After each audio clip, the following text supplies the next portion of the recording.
দর্শক, স্বাগতম জানাচ্ছি সর্বশেষ আপডেট আন্তর্জাতিক সংবাদে। শুরুতেই জানিয়ে দেব সংবাদ শিরোনাম, এরপর থাকছে বিস্তারিত। শুরুতেই জানিয়ে দেব, আত্মসমর্পণ নয়, মিসাইল তাক করে রেখেছি, আমেরিকাকে হুঁশিয়ারি ইরানের, ফের যুদ্ধের আশঙ্কা। বিস্তারিত থাকছে প্রতিবেদনে। এদিকে হরমুজে ফের ইরান আমেরিকার গুলি, ড্রোন হামলা শুরু, ভেস্তে গেল যুদ্ধবিরতি। বিস্তারিত থাকছে প্রতিবেদনে। আরও জানিয়ে দেব, একের পর এক রুশ তেল শোধনাগার জ্বলছে। বিস্তারিত থাকছে প্রতিবেদনে। আরও জানিয়ে দেব, রাশিয়া কিংবা যুক্তরাষ্ট্র নয়, ইরানেই থাকবে ইউরেনিয়াম, মোজতবা খামেনি। বিস্তারিত থাকছে প্রতিবেদনে। আরও জানিয়ে দেব, ইরানের হামলায় যুক্তরাষ্ট্রের 20% রিপার ড্রোন ধ্বংস। বিস্তারিত থাকছে প্রতিবেদনে। এবং সর্বশেষ জানিয়ে দেব, ইরান যুদ্ধের ভবিষ্যৎ নিয়ে ট্রাম্প নেতানিয়াহুর মতপার্থক্য চরমে। বিস্তারিত থাকছে প্রতিবেদনে। সুপ্রিয় দর্শক, এতক্ষণ শুনছিলেন সংবাদ শিরোনাম, এবারে শুনবেন বিস্তারিত। তার আগে ভিডিওটি ভালো লাগলে এবং সর্বশেষ আপডেট নিউজ পেতে চ্যানেলটি সাবস্ক্রাইব। স্ট্রেট অফ হরমুজ কাছে ইরানের সামরিক ঘাঁটি লক্ষ্য করে গুলি চালিয়েছে আমেরিকান সেনা। পাল্টা জবাব দিয়েছে ইরানও। সেই নিয়ে উত্তপ্ত হয়ে রয়েছে পশ্চিম এশিয়া। শেষ পর্যন্ত সংঘর্ষ বিরতি টিকবে কিনা সেই প্রশ্নও উঠে গিয়েছে। এর মধ্যেই শনিবার আমেরিকাকে কড়া ভাষায় হুঁশিয়ারি দিল ইসলামিক রেভলিউশনারি গার্ড কর্পস। সোজাসুজি বলে দিল, আমরা মিসাইল তাক করে রেখেছি। প্রথম দফার শান্তি বৈঠক আগেই ভেস্তে গিয়েছে। তারপরে দ্বিতীয় দফার বৈঠকে বসার প্রস্তুতি চললেও তা এড়িয়ে গিয়েছে দুই পক্ষই। তবে কূটনৈতিক আলোচনা একেবারে বন্ধ হয়নি। একাধিক আন্তর্জাতিক সংবাদ মাধ্যম সূত্রে খবর, ইরানের কাছে একটি শান্তি প্রস্তাব পাঠিয়েছে আমেরিকান প্রেসিডেন্ট ডোনাল্ড ট্রাম্প। তাতে পারমাণবিক প্রকল্পে নিষেধাজ্ঞা সহ একাধিক শর্ত রাখা হয়েছে। তবে এখনও পর্যন্ত তার জবাব দেয়নি ইরান। তার আগেই আমেরিকান সেনাকে হুঁশিয়ারি দিয়ে বসল তারা। এদিন ইরানের ইসলামিক রেভলিউশনারি গার্ড কর্পস সরাসরি বলেছে, ইরানের কোনো তেলের ট্যাঙ্কার বা বাণিজ্যিক জাহাজে হামলা হলে আমরা তার জবাব দেব। মিসাইল তাক করে রাখা আছে। এই অঞ্চলে থাকা সমস্ত আমেরিকান সেনা ঘাঁটি এবং জাহাজে ভয়াবহ হামলা হবে। তবে এই নিয়ে এখনও পর্যন্ত মুখ খোলেনি আমেরিকা। গত 7 এপ্রিল সংঘর্ষ বিরতি ঘোষণা করেছিলেন আমেরিকার প্রেসিডেন্ট ডোনাল্ড ট্রাম্প। তারপর থেকে দুই দেশই বড় কোনো সংঘর্ষে জড়ায়নি। তবে গত বৃহস্পতিবার ফের আমেরিকার সেন্ট্রাল কমান্ড দাবি করে, হরমুজ প্রণালীর কাছে ইরানের একটি সামরিক ঘাঁটিতে হামলা চালানো হয়েছে। তবে এই হামলাকে আত্মরক্ষামূলক বলেও দাবি করেছিল আমেরিকান সেনা। তাদের অভিযোগ, ইরানই প্রথম হামলা চালিয়েছিল, তারা শুধু পাল্টা জবাব দিয়েছে। পাল্টা আমেরিকান সেনার বিরুদ্ধে বেসামরিক এলাকায় এয়ার স্ট্রাইকের অভিযোগ করেছে ইরান। তাদের দাবি, সংঘর্ষ বিরতি ভেঙে তাদের উপর হামলা চালিয়েছে আমেরিকা। এরপরই ইরানকে হুঁশিয়ারি দিয়েছিলেন আমেরিকান প্রেসিডেন্ট ডোনাল্ড ট্রাম্প। বলেছিলেন, চুক্তি না হলে ব্যাপক হামলার মুখে পড়তে হবে ইরানকে। অন্যদিকে হরমুজ প্রণালী দিয়ে যাতে সব ধরনের জাহাজ নির্বিঘ্নে চলাচল করতে পারে, তার জন্য অপারেশন প্রজেক্ট ফ্রিডম শুরু করেছে আমেরিকান সেনা। তার মধ্যেই ফের নতুন করে উত্তেজনা ছড়ালো পশ্চিম এশিয়ায়। মধ্যপ্রাচ্যে সংঘাত এবার আরও তীব্র হবার পথে। ফের সরাসরি পরস্পরকে নিশানা করছে ইরান ও আমেরিকা। তবে এবার লক্ষ্য নৌবহর, যার জেরে মধ্যপ্রাচ্যে যুদ্ধবিরতি আদৌ টিকবে কিনা তা নিয়ে ধন্দ দেখা দিয়েছে। ইরানের আধা সরকারি তাসনিম সংবাদ সংস্থার রিপোর্টে জানানো হয়েছে, ইরানের বাণিজ্যিক জাহাজের উপর মার্কিন বাহিনী গুলি চালানো ও আটক করার পরই আমেরিকান সেনার ভেসেলগুলি লক্ষ্য করে ড্রোন অ্যাটাক শুরু করেছে ইরান। রিপোর্টে বলা হয়েছে, মার্কিন বাহিনীর অভিযানের জবাব দিতেই এই ড্রোন হামলা চালানো হয়। তবে হামলার মাত্রা, কতগুলি ড্রোন ব্যবহার করা হয়েছে বা মার্কিন জাহাজের ক্ষয়ক্ষতি হয়েছে কিনা সে বিষয়ে বিস্তারিত কিছু জানানো হয়নি। মার্কিন নৌবহরের তরফে জানানো হয়, হরমুজ প্রণালীর কাছে নৌ অবরোধ ভাঙার চেষ্টা করায় টৌস্কা নামে একটি ইরানি পণ্যবাহী জাহাজে গুলি চালিয়ে সেটিকে আটক করা হয়েছে। মার্কিন প্রেসিডেন্ট ডোনাল্ড ট্রাম্পও জানান, সতর্কতা অমান্য করায় মার্কিন নৌসেনা জাহাজটিতে উঠে সেটির নিয়ন্ত্রণ নেয়। তার দাবি, জাহাজটি মার্কিন ট্রেজারি বিভাগের নিষেধাজ্ঞার আওতায় ছিল। প্রথমে মার্কিন নৌবহর বিষয়টি মানতে না চাইলেও পরে অপারেশনের কথা স্বীকার করে দখল করা জাহাজের ভিডিও প্রকাশে আনে। ইরানের দাবি জাহাজটি চীন থেকে ফিরছিল এবং এটি একটি বাণিজ্যিক জাহাজ। আমেরিকার এই পদক্ষেপের কড়া নিন্দা করেছে ইরান। দেশটির সেনা কমান্ড খাতাম আল আনবিয়া এই ঘটনাকে সশস্ত্র জলদস্যুতা বলে নিন্দা করেন। তাদের অভিযোগ, মার্কিন বাহিনী জাহাজটির ন্যাভিগেশন ব্যবস্থা অকেজো করে দিয়ে দখল নিয়েছে, যা আদতে যুদ্ধবিরতি লঙ্ঘন। হুঁশিয়ারি দিয়ে তেহরানের পক্ষ থেকে বলা হয়েছে এই ঘটনার উপযুক্ত জবাব দেওয়া হবে। এরপরেই আমেরিকান ভেসেল নৌবহর লক্ষ্য করে ড্রোন টার্গেট করে ইরান। হামলা ও পাল্টা হামলার জেরে মধ্যপ্রাচ্যে উত্তেজনা বাড়ল বলেই মনে করছেন বিশেষজ্ঞরা।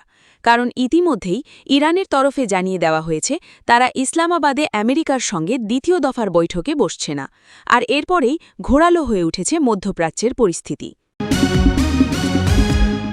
সম্প্রতি রাশিয়ার বিভিন্ন অঞ্চলে ড্রোন হামলা বাড়িয়েছে ইউক্রেন। এসব হামলার মধ্যে বেশিরভাগ লক্ষ্যবস্তু করা হচ্ছে দেশটির বড় বড় তেল শোধনাগারে, যার ফলে জ্বালানি উৎপাদন বন্ধ বা কমিয়ে আনতে বাধ্য হয়েছে রাশিয়া। ইতিমধ্যেই এপ্রিল থেকে জুলাইয়ের শেষ পর্যন্ত গ্যাসোলিন রপ্তানির ওপরও নিষেধাজ্ঞা জারি করেছে দেশটি। বার্তা সংস্থা রয়টার্স বলছে, সাম্প্রতিক হামলায় ক্ষতিগ্রস্ত হয়েছে বেশ কয়েকটি তেল শোধনাগার। যেসব শোধনাগারের কার্যক্রম সম্পূর্ণ বা আংশিকভাবে বন্ধ হয়ে গেছে, সেগুলোর সম্মিলিত উৎপাদন ক্ষমতা বছরে ৮৩ মিলিয়ন মেট্রিক টনের বেশি বা দৈনিক প্রায় ২,৩৮,০০০ টন। ক্ষতিগ্রস্ত হওয়া শোধনাগারগুলোর মধ্যে রয়েছে পশ্চিম রাশিয়ার কিরিশি, মস্কো তেল শোধনাগার এবং ভলগা নদীর তীরে অবস্থিত নিজনি নভগোরদ, রিয়াজান ও ইয়ারোস্লাভলের প্ল্যান্টগুলো। সূত্রের দেওয়া তথ্য মতে রাশিয়ার অন্যতম বৃহত্তম শোধনাগার কিরিশি, যার উৎপাদন ক্ষমতা বছরে ২০ কোটি মেট্রিক টন, যা রাশিয়ার মোট শোধনাগার ক্ষমতার প্রায় ১/৪, যা গত ৫ মে থেকে সম্পূর্ণ বন্ধ রয়েছে স্থাপনাটি। বার্ষিক ১৭ মিলিয়ন টন উৎপাদন ক্ষমতা সম্পন্ন আরেকটি প্রধান তেল শোধনাগার নোরসি বুধবার হামলার শিকার হয়েছে এই শোধনাগারও। হামলার পর নোরসি কার্যক্রম চালু রাখতে পেরেছে কিনা তা এখনও স্পষ্ট নয়। রাশিয়ার জ্বালানি উৎপাদনে এই শোধনাগারগুলোর সম্মিলিত অংশ গ্যাসোলিনের জন্য ৩০% বেশি এবং ডিজেলের জন্য প্রায় ২৫%। রুশ কর্মকর্তাদের সামাজিক যোগাযোগ মাধ্যমে করা বিভিন্ন পোস্ট অনুসারে রাশিয়ার জ্বালানি অবকাঠামোর উপর ড্রোন হামলা বাড়িয়েছে ইউক্রেন, যা চলতি বছরের শুরু থেকে দ্বিগুণ তেল শোধনাগার হামলার লক্ষ্যবস্তু হয়েছে। এই হামলায় পাইপলাইন এবং সংরক্ষণাগারও ক্ষতিগ্রস্ত হয়েছে, যা রাশিয়ার তেল উৎপাদন কমিয়ে দিয়েছে। যুক্তরাষ্ট্র ও সৌদি আরবের পর রাশিয়া বিশ্বে তৃতীয় বৃহত্তম তেল উৎপাদনকারী দেশ। এর ফলে মস্কোর ফেডারেল বাজেটের ওপর চাপ বেড়েছে, যেখানে মোট রাজস্বের প্রায় ১/৪ আসে তেল ও গ্যাসের কর। যুক্তরাষ্ট্র ও ইসরায়েলের সঙ্গে চলমান শান্তি আলোচনার মাঝেই পরমাণু কর্মসূচি নিয়ে অত্যন্ত কঠোর ও আপোষহীন অবস্থান নিয়েছেন ইরানের নতুন সর্বোচ্চ নেতা আয়াতুল্লাহ মুজতাবা খামেনি। ইরানের কাছে থাকা সমৃদ্ধ ইউরেনিয়ামের বিশাল মজুদ কোনো অবস্থাতেই দেশের বাইরে পাঠানো যাবে না বলে একটি নির্দেশনা জারি করেছেন তিনি। ইরানের নির্ভরযোগ্য দুটি সরকারি সূত্রের বরাতে আজ বৃহস্পতিবার এ তথ্য জানিয়েছে বার্তা সংস্থা রয়টার্স। সর্বোচ্চ নেতার এই নির্দেশনার কারণে মার্কিন প্রেসিডেন্ট ডোনাল্ড ট্রাম্পের দেওয়া অন্যতম প্রধান শর্তটি বড় ধরনের ধাক্কা খেল, যা যুদ্ধবন্ধে ওয়াশিংটন ও তেহরানের মধ্যে চলমান শান্তি আলোচনাকে আরও জটিল করে তুলতে পারে। এদিকে ইসরায়েলি কর্মকর্তাদের বরাতে রয়টার্স জানিয়েছে, প্রেসিডেন্ট ডোনাল্ড ট্রাম্প তাদের একটি আশ্বাস দিয়েছেন। তিনি বলেছেন, পারমাণবিক অস্ত্র তৈরির উপযোগী সমৃদ্ধ ইউরেনিয়ামের মজুদ অবশ্যই ইরানের বাইরে পাঠিয়ে দেওয়া হবে এবং যে কোনো শান্তি চুক্তিতে শর্তটি বাধ্যতামূলকভাবে অন্তর্ভুক্ত করা হবে। এ বিষয়ে ইসরায়েলের প্রধানমন্ত্রী বেনিয়ামিন নেতানিয়াহুও তার অবস্থান পুনর্ব্যক্ত করেছেন। তিনি বলেছেন, ইরান থেকে সমৃদ্ধ ইউরেনিয়াম অপসারণ, তেহরান কর্তৃক প্রক্সি মিলিশিয়াদের অর্থায়ন ও অস্ত্র যোগানো এবং তাদের ব্যালিস্টিক ক্ষেপণাস্ত্র তৈরির সক্ষমতা পুরোপুরি ধ্বংস না করা পর্যন্ত তিনি এই যুদ্ধ সমাপ্ত ঘোষণা করবেন না। প্রসঙ্গত, পশ্চিমা দেশগুলো দীর্ঘদিন ধরেই ইরানের বিরুদ্ধে ৬০% পর্যন্ত ইউরেনিয়াম সমৃদ্ধকরণের অভিযোগ করছে। তারা একে পরমাণু অস্ত্র তৈরির, যার জন্য ৯০% সমৃদ্ধকরণ প্রয়োজন, এর গোপন চেষ্টাও বলে দাবি করে আসছে। নাম প্রকাশ না করার শর্তে ইরানের এক শীর্ষ কর্মকর্তা রয়টার্সকে বলেন, সর্বোচ্চ নেতার স্পষ্ট নির্দেশনা এবং ইরানের সামগ্রিক রাষ্ট্রীয় ব্যবস্থার দাবি, সমৃদ্ধ ইউরেনিয়ামের মজুদ কোনোভাবেই দেশের বাইরে বাইরে পাঠানো যাবে না। উল্লেখ্য, ইরানের যে কোনো গুরুত্বপূর্ণ রাষ্ট্রীয় ও কৌশলগত সিদ্ধান্তের ক্ষেত্রে সর্বোচ্চ নেতার সিদ্ধান্তই চূড়ান্ত বলে গণ্য হয়। অর্থাৎ ইউরেনিয়াম নিয়ে সর্বোচ্চ নেতার এই সিদ্ধান্তই এ বিষয়ে ইরানের সর্বশেষ অবস্থান। ইরানের নীতি নির্ধারকেরা মনে করেন এই সমৃদ্ধ ইউরেনিয়াম তাদের প্রধান কৌশলগত শক্তি। এটি দেশের বাইরে পাঠিয়ে দিলে ইরান ভবিষ্যতে যুক্তরাষ্ট্র ও ইসরায়েলের সম্ভাব্য বিমান হামলার মুখে সম্পূর্ণ অরক্ষিত হয়ে পড়বে। এ বিষয়ে রয়টার্সের পক্ষ থেকে হোয়াইট হাউসের মুখপাত্র অলিভিয়া ওয়েলসের কাছে জানতে চাওয়া হলে তিনি বলেন, প্রেসিডেন্ট ট্রাম্প যুক্তরাষ্ট্রের রেড লাইন বা চূড়ান্ত সীমার বিষয়ে অত্যন্ত স্পষ্ট। তিনি এমন একটি চুক্তি করবেন যেখানে মার্কিন জনগণের স্বার্থকে সবার আগে প্রাধান্য দেওয়া হবে। তবে ইরানের পররাষ্ট্র মন্ত্রণালয় এই বিষয়ে তাৎক্ষণিক কোনো মন্তব্য করেনি। গত ২৮ ফেব্রুয়ারি যুক্তরাষ্ট্র ইসরায়েলের যৌথ বিমান হামলার পর থেকে মধ্যপ্রাচ্য জুড়ে যে সর্বাত্মক যুদ্ধ শুরু হয়েছিল, বর্তমানে পাকিস্তানের মধ্যস্থতায় সেখানে একটি ভঙ্গুর ও সাময়িক যুদ্ধবিরতি চলছে। কিন্তু এখনও কোনো বড় ধরনের কূটনৈতিক অগ্রগতি বা ব্রেক থ্রু আসেনি। একদিকে মার্কিন নৌবাহিনী ইরানের বন্দরগুলো অবরুদ্ধ করে রেখেছে, অন্যদিকে ইরানও বৈশ্বিক তেল বাণিজ্যের লাইফলাইন হরমুজ প্রণালীর ওপর নিজেদের কড়া নিয়ন্ত্রণ বজায় রেখেছে। ইরানি সূত্রগুলো জানিয়েছে, তেহরানের ভেতরে এই সাময়িক যুদ্ধবিরতি নিয়ে গভীর সংশয় ও সন্দেহ তৈরি হয়েছে। তারা মনে করছেন ওয়াশিংটন নতুন করে বিমান হামলা শুরু করার আগে ইরানকে একটি কৃত্রিম নিরাপত্তা বা স্বস্তির অনুভূতি দিতে যুদ্ধবিরতির মাধ্যমে কৌশলগত প্রতারণার আশ্রয় নিয়েছে। ইরানের দাবি, তাদের প্রথম এবং প্রধান অগ্রাধিকার হল এই যুদ্ধের স্থায়ী অবসান এবং ভবিষ্যতে যুক্তরাষ্ট্র ইসরায়েল জোট আর কোনো হামলা চালাবে না তার আন্তর্জাতিকভাবে একটি নির্ভরযোগ্য গ্যারান্টি বা নিশ্চয়তা পাওয়া। এই নিরাপত্তা নিশ্চিত হওয়ার পরই কেবল তারা পারমাণবিক কর্মসূচি নিয়ে বিস্তারিত আলোচনায় বসবে। তবে ইউরেনিয়াম জটিলতা নিরসনে ইরানের একটি সূত্র রয়টার্সকে আশার বাণী শুনিয়ে বলেছে, ইউরেনিয়াম বাইরে না পাঠিয়েও আন্তর্জাতিক পরমাণু শক্তি সংস্থার IAEA এর তত্ত্বাবধানে এই মজুদকে লঘু করে বেসামরিক কাজের উপযোগী করার মতো কিছু ফর্মুলা ইরানের হাতে রয়েছে। IAEA এর হিসাব অনুযায়ী ২০২৫ সালের জুনে যখন যুক্তরাষ্ট্র ইসরায়েল ইরানের পরমাণু কেন্দ্রগুলোতে প্রথম আঘাত হানে, তখন ইরানের কাছে ৬০% পর্যন্ত সমৃদ্ধ ৪৪০.৯ কেজি ইউরেনিয়াম ছিল। তবে সেই হামলার পর ঠিক কতটুকু ইউরেনিয়াম টিকে আছে তা এখনও স্পষ্ট নয়।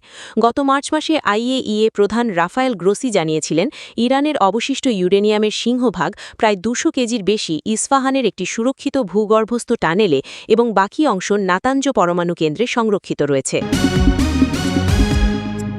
বর্তমান যুদ্ধ শুরুর পর থেকে ইরান যুক্তরাষ্ট্রের ব্যবহৃত ২ ডজনের বেশি MQ-9 রিপার ড্রোন ধ্বংস করেছে বলে এক প্রতিবেদনে দাবি করা হয়েছে।